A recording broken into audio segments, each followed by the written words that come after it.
Les richesses de toute notre région se retrouvent dans notre histoire, dans nos assiettes, dans notre langue même.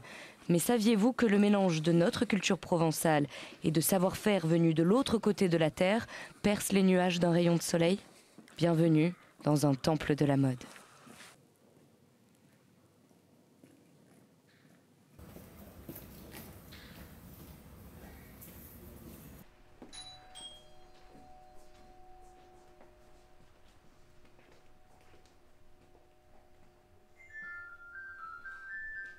Excusez-moi. Oui, bonjour. Bonjour. Alors, je suis venue parce que déjà, je porte la même robe que le mannequin. Je vois ça. J'ai une tête, quand même. Oui, elle est bien plus vivante sur vous. J'adore porter ces vêtements et d'ailleurs, je recherche à en connaître l'histoire, l'histoire de la marque, l'histoire des motifs. Vous connaîtriez quelqu'un? Je pense que Stéphane Richard est l'homme de la situation. Je peux le trouver où? Au grenier aux planches, justement, de ces heures, il est là. Il est en train de faire un peu de ménage. Donc vous allez le rencontrer là-haut. Vous allez traverser la cour, vous allez au musée. Vous montez l'escalier jusqu'en haut. Attention, à un moment donné, il est très étroit. Ok, ça commence à être flippant cette histoire. Et vous le cherchez à travers les étagères. Ok, vous allez le trouver. Super. Écoutez, merci beaucoup du Merci conseil. Et puis bonne fin de journée. Merci, bon courage.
La mode, un voyage perpétuel.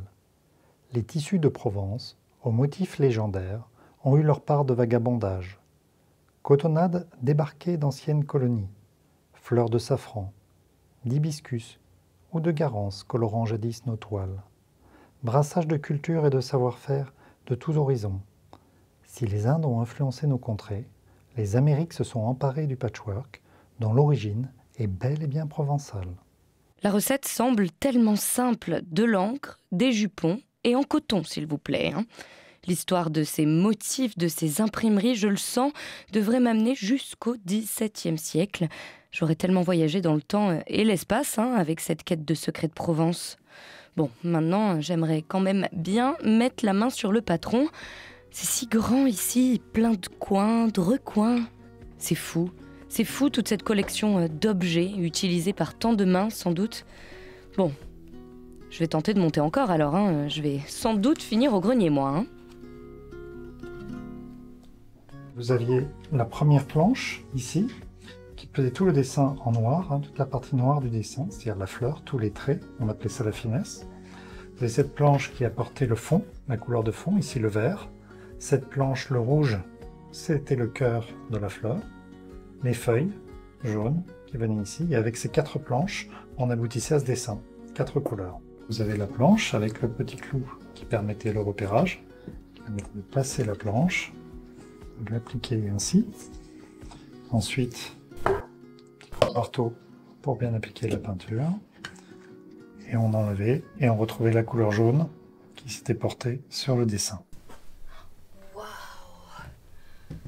Attention à la tête. Ah, le maître des lieux est là-bas. Alors, je crois que vous êtes le maître des lieux. Oui, bonjour. Bonjour, vous êtes Stéphane Richard. Tout à fait, bienvenue à Soleillade. Merci beaucoup, je m'appelle Julia, je suis à la recherche de tous les secrets de la Provence. Alors, où est-ce qu'on est? Qu'est-ce que c'est? On dirait des tablettes de chocolat géantes. Ce sont des planches d'impression. Les planches qu'utilisaient les indienneurs pour imprimer les tissus d'indiennes provençales depuis le XVIIe siècle. Et ici, vous avez une collection extraordinaire, on a près de 50 000 planches. Ok, donc c'est la mémoire de la mode en fait ici. C'est la mémoire du dessin de mode, oui, tout à fait. C'est fantastique. Alors, peut-être vous pouvez m'expliquer comment sont imprimés, par exemple, ceux de ma robe. Tout à fait, je vais en prendre un exemple. Je vous prends une planche telle qu'elle était à l'époque, et chaque planche correspond à une couleur d'un même dessin. Donc elles étaient appliquées directement sur le tissu, et on voyait bien, par exemple, si j'avais une planche qui viendrait faire uniquement la couleur jaune ici. Voilà.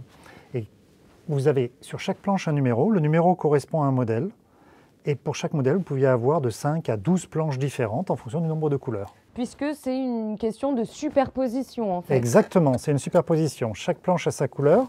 Et puis, nous avons des planches qui, elles, sont les finesses, qui, elles, vont apporter la couleur noire. Et puis, vous m'avez parlé de tablettes de chocolat, elles existent aussi. Vous avez aussi des tablettes de chocolat dans nos planches, vous voyez.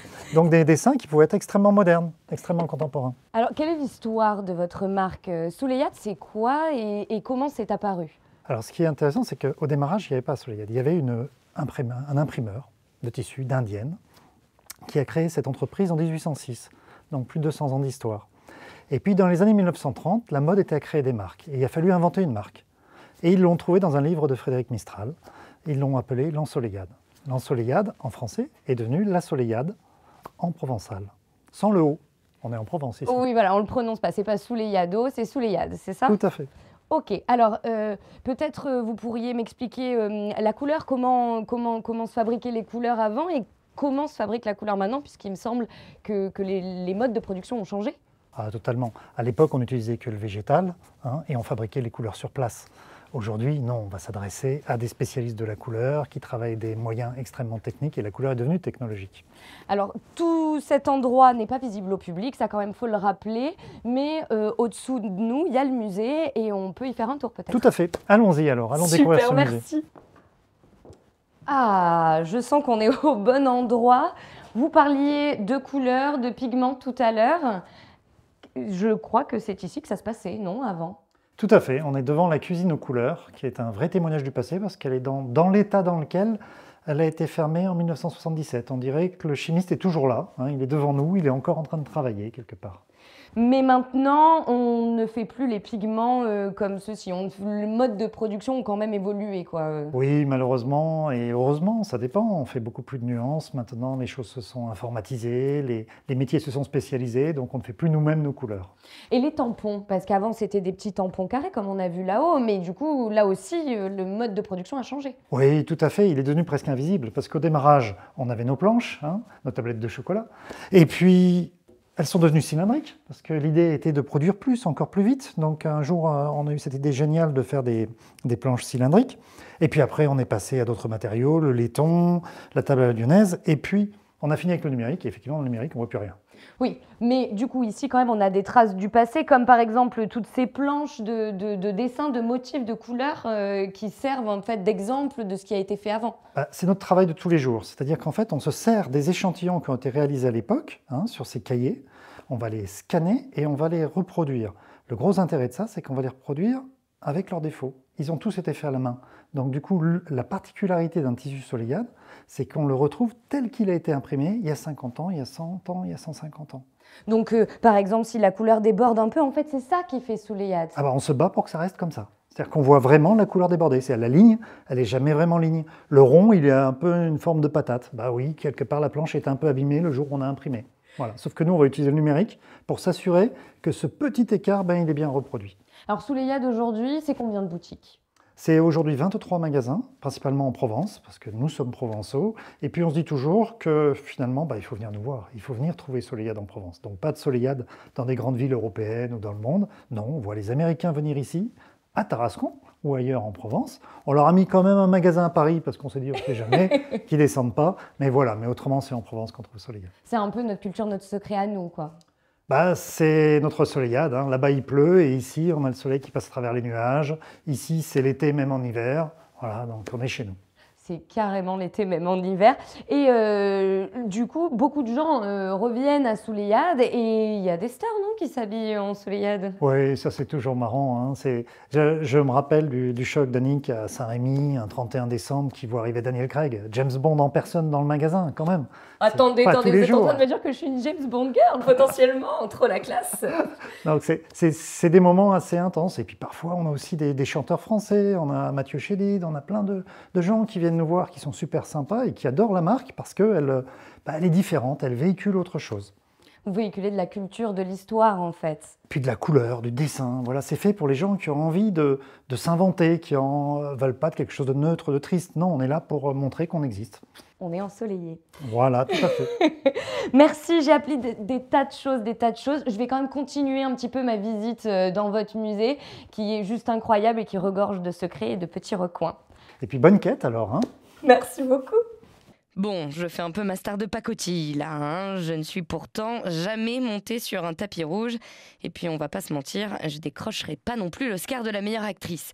Mais ce que je sais bien faire en revanche, c'est vous rendre chèvre.